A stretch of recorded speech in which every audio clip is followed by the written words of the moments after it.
Last night, as I often do, I was reading P.G. Wodehouse, in this case The Inimitable Jeeves, and these lines of Bertie Wooster's come to mind today. I've found as a general rule in life that the things you think are going to be the scaliest nearly always turn out not to be so bad after all. But it wasn't that way with Bingo's tea party. Well, it wasn't that way with Rachel Reeves' budget either.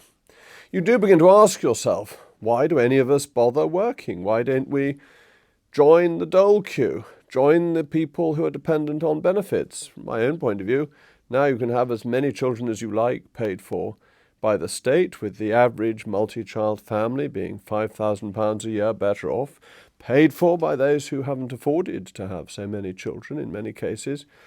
Perhaps I may as well go on the dole myself. That's the way this budget is taking away hope, aspiration, incentive, and encouraging idleness, unemployment, and despair.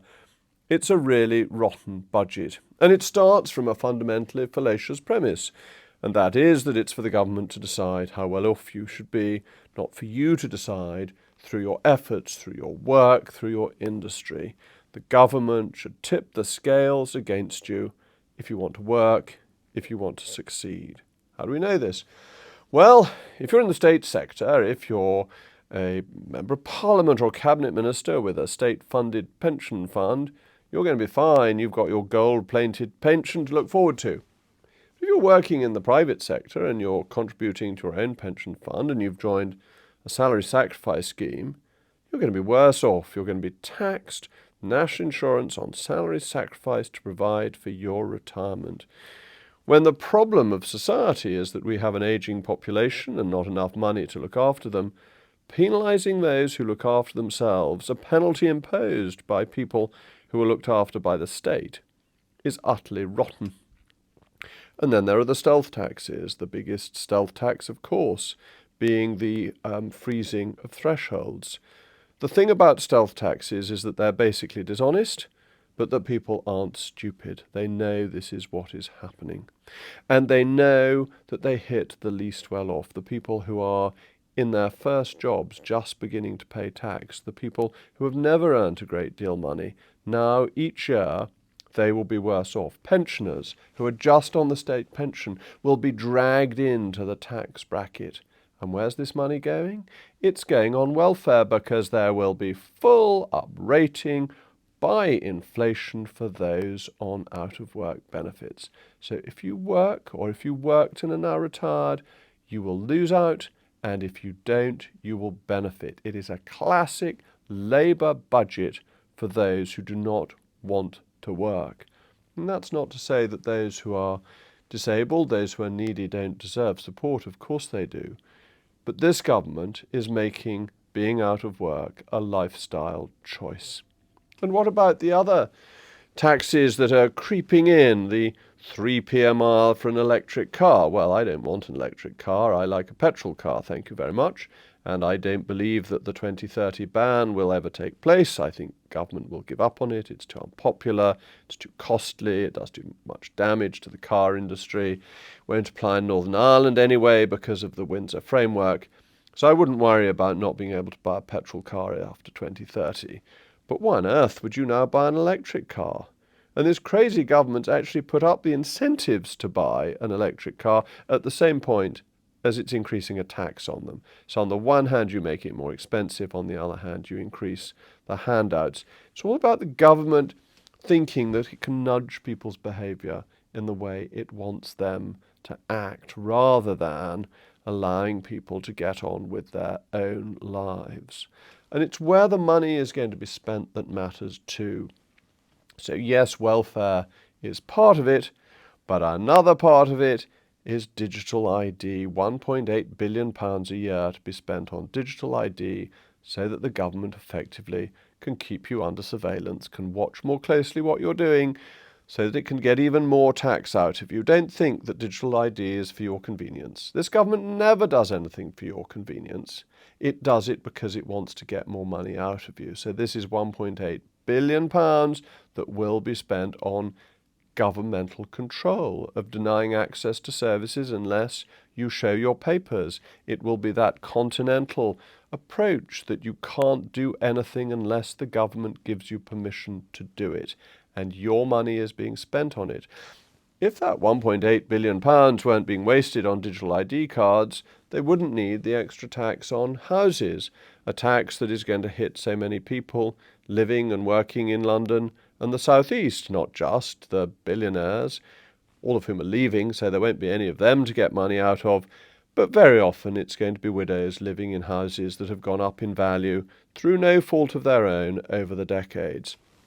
It's not going to hit the super rich are running away. It's going to hit people whose circumstances have changed over the years, who don't necessarily have the cash to make up the payment, and then it'll become an additional death duty. And we know what trouble there's been from death duties.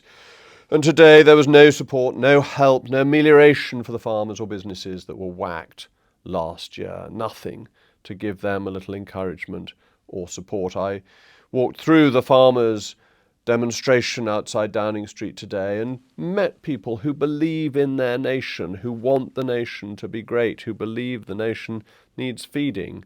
They are being hammered.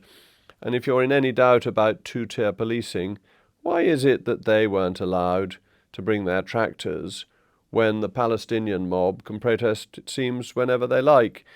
Had they said they were farmers for Palestine, perhaps they would have been.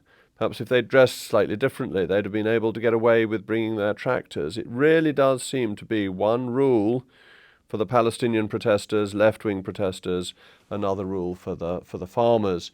But the economic consequences of this tax are so serious. They discourage investment in agriculture and indeed in business, which is also going to be affected by this tax.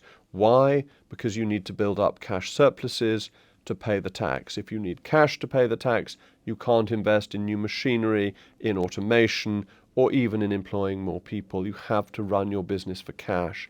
That holds back economic growth for the long term. It isn't something that just money is taken out and no consequences. It is a real long-term consequence for economic growth when we all know that small businesses are the engines of economic activity. Big companies are usually quite mature. It's small companies where the growth, the excitement happens. So you've got no amelioration for them. You've got stealth taxes hitting people. You've got the massive breach of the election promise not to hit working people with the stealth tax on thresholds. You've really got a government that is governing for economic decline and to give money to those who don't really want to work for themselves. So the two-child cap goes, which seems to me to be a particularly egregious form of benefit extension, allowing people to charge their children to others who do work. And that seems to me simply not to be fair. The reversal of any attempt to bring PIP under control because the Labour backbenchers wouldn't wear it, all of which has a financial cost. And then the little itty-bitty taxes to get bits of money in here and there, and the sleights of hand. So the consumer price index is used for some things when the government's paying things out, but when they're raising taxes on alcohol, it's the retail price index. And everyone knows that the retail price index is not a good measure of price inflation. It's just a good way of the government getting more money out of you, so more money out of people who like the occasional drink, more money out of people who gamble. And I'm not a gambler. I may have the occasional drink, but I'm not a gambler. But nonetheless, taxing people's pleasures, taxing sugary drinks so that some of the mixers you now get, lemonade and tonic water, don't taste as nice as they used to because they've got fake sugar in them rather than real sugar, making people's enjoyment slightly less. And where does this all get you? Well, I've no time for the ABR, but the ABR predicts no improvement in the standard of living from all these decisions, these extra taxes, these extra costs. We will not be better off in 4 or 5 years' time. And that leads on to the general appallingly incompetent approach to this budget. A budget that was designed badly, was leaked badly, and the icing on the cake of incompetence was the ABR, the Office for Budget Responsibility, leaking the whole of the budget before the Chancellor had got up to speak. A resigning matter. Historically, Dalton had to resign when he leaked the budget in the 1940s. Just a few words to the Evening Standard. This was the whole budget, and the ABR chairman says he's staying on unless an inquiry says he ought to go. Of course he ought to go. He is responsible. He surely ought to follow the principle that used to apply in departments of ministerial responsibility. If you're the boss and your company, your organisation utterly bungles, does something really constitutionally important, puts out information that's meant to go to Parliament first, puts it out by mistake, surely you take the blame and say that you will go because of it. But what he has done, what his organisation has done, is merely symptomatic of the terrible way in which this budget has been organised and the ignorance of their approach. That is to say, they have assumed that their leaks and their gossip has no economic effect. And of course it has an economic effect. People make their decisions on what they think is going to happen. They worry that the Provisional Collection of Taxes Act 1968 will mean that budget measures come into force immediately, and therefore they take preemptive action. Say people have left the country thinking that there would be an exit tax. They have sold investments and taken money out of the country because they thought there might be an increase in capital gains tax. They have avoided property transactions because they thought there might be a change in stamp duty or indeed the mansion tax that has come in. Investment has been delayed because companies didn't know the economic circumstances that would apply. Banks have made decisions because they were worried that there might be a bank surcharge coming in. This has real economic consequences. People have not been given jobs because of the uncertainty created because the government was not clear about what it was intending to do and didn't follow the rules of confidentiality of purdah that ensure that what is going to be done isn't known until the day of the budget. They were just so muddle-headed about their approach, and the hokey-cokey with income tax going up and not going up, the dishonesty. Apparently it wasn't going up because the ABR had improved its figures, which turned out to be a fantasy. It's the dishonesty, it's the incompetence. I'm afraid it's the smell of decay around a bad government. If we'd been looking at this prior to the last election, I thought that this government would be fairly like Tony Blair, that it wouldn't put up taxes much, it wouldn't put up spending much. It would try and get a little bit of economic growth, and then it would divert cash to its friends in the way that Tony Blair did. But that it wasn't going to be one of these red in tooth and claw socialist governments with all the economic malaise and incompetence that come from that. But it is. It's doing the things that bad Labour governments do, and it's making us all poorer. The only reason that those of you watching should carry on working is because it's your patriotic duty, in a sense. We've got somehow or another to keep this country ticking over. But that's not going to encourage the young to stay in the United Kingdom to work. They've got their lives ahead of them. They will try and make money elsewhere where there'll be less tax and where their enterprise will be encouraged. This is a sad day for the United Kingdom. The farmers I spoke to are worried about the generational effects that the tax decisions will have. And we should be concerned that 2029 can't come soon enough so that we can get rid of this lot and actually have economic policy that works, is well thought through, and is professionally presented to Parliament.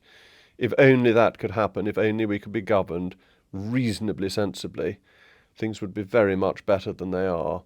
Today is a gloomy day, a bad day for our nation, and a bad day for competence and confidence in His Majesty's government.